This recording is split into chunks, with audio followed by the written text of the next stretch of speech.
Hagan igu video ini pej ya ka stadium ka Kampala na baro pratali ki stadium giban sapenlong ya ka FIFA World Cup arhajar arpewar po Qatar. Ngiti baro bagari Qatar kadai kari ka baningkong bat kadai ka sin ka baningkong ban penlong ya ka FIFA World Cup haga ayom telang.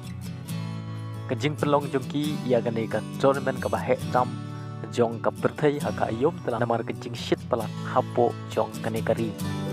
Bentang ini pej ya kata ke stadium ke Kampala ke ompat juton hakino gino ki jingile kai FIFA World Cup bad haki tournament jong ki weipat ki ja jingile kai ke kerteng jong ke stadium ke dai ka 974 labu ya ke kerteng jong ke stadium kentai spa nyau phusau namar la tendon kam machna ya ke stadium da ki kentai spa nyau phusau tli recycle shipping container.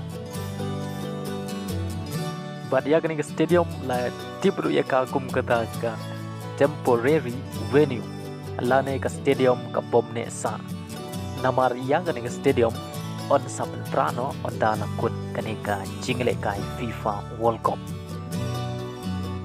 But dai tang ke stadium hakaling sodong ka perthai ka bala menile kai tang ka wei ka tournament kane stadium ka don haras abu abot ha nongba Doha. Bat ya kan stadium la depan beli perda ka lai teutrik unom bar jong snem arhajar arthoi. Bat ya kan stadium la sedang benele kai nengko ka FIFA Arab Cup hapreng ke Egypt bat ke Qatar. Labu bat penlong hadu nyau teli kijingele kai jong ka FIFA World Cup bat ka round of 16 hakane ka manan.